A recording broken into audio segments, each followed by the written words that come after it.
Kamini buri khorok shano kuthum layi chopro lakya khorok buri kuthar layi wari wai chopro lakya amsare lukurok shejawi khorang tisha lakya shejamu phunuk tanibo topunai rongno grak mazana nei bagai khorang tisha lakya cha salo Panishagar thanao grab lakya gobangma kami amsare lukurok patimo Panishagar ni pekushora 2 number ward amsayo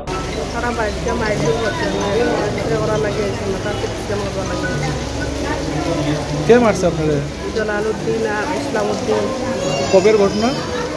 মঙ্গলবারে বিকাল 4:30টায় phone পাঁচটা কে লাগে আপনারা মারলো কেন ছাগলরে মারাতাই কেন্দ্র করিয়া আমারে মার আপনি কি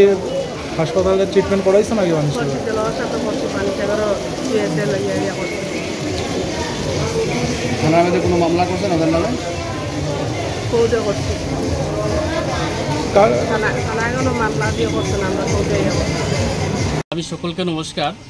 গত মঙ্গলবারে বিকাল 5টার দিকে যে ঘটনা ঘটছে আমাদের এলাকায় আমাদের গ্রাম সভায় এখানে উসনা বেগম কইয়া একজন মহিলারে পাশের বাড়ি তাইনের নাম হয়েছে রফিকুদ্দিন তাইনের পিতা তাইনের ছেলে শামসুদ্দিন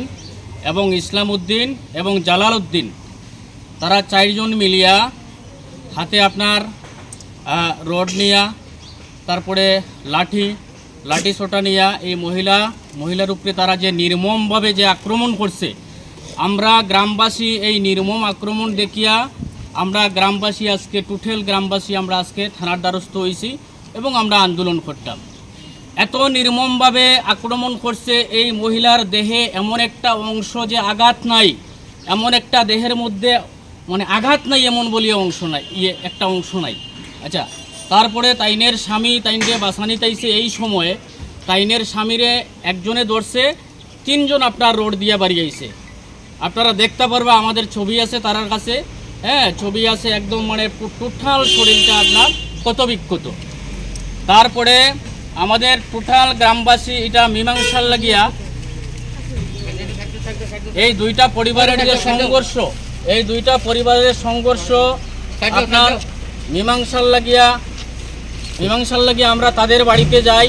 এবং তাদের বাড়িতে আমরা একটা ডেট দেওয়ার লাগিয়ে আমরা তার কাছে প্রস্তাব রাখি। আমাদের গ্রাম সভার থেকে 9 জন প্রতিনিধি আমাদের দেশবাসীর থেকে পাঠানি হয় এই 9 জন প্রতিনিধিরে তারা ডিনাই করছে হ্যাঁ এখানে তারা নেগলেক্ট করছে তারা দেশবাসী মানে না। তারপরে বিভিন্ন রকম আমাদেরকে হুমকি দেয় এই পরিবারটে হুমকি দেয় পুরা গ্রাম সভারে তারা বিভিন্ন রকম হুমকি দেয় পানিসাগরের মণ্ডল তারার পকেটে এই আমাদের পানিসাগর পিএস তারার পকেটে আমাদের মাননীয় সম্মানিত এমএলএ তাদের পকেটে তারা এইভাবে বিশ্রী ভাষায় এবং তারার টাকার বড়াই আমাদেরকে দেখার তাই আমরা আজকে এই প্রশাসনের দ্বারস্থ হয়েছি। আজকে আমাদের এই প্রশাসনের কাছে আমরা বিনতভাবে আবেদন আজকে দিনের ভিতরে এই আসামিদেরকে গ্রেফতার করতে হইব নতুবা আমরা এই গ্রামবাসী আমরা এখান থেকে একটা ভাড়া সরাইতাম না এটাই আমার আবেদন।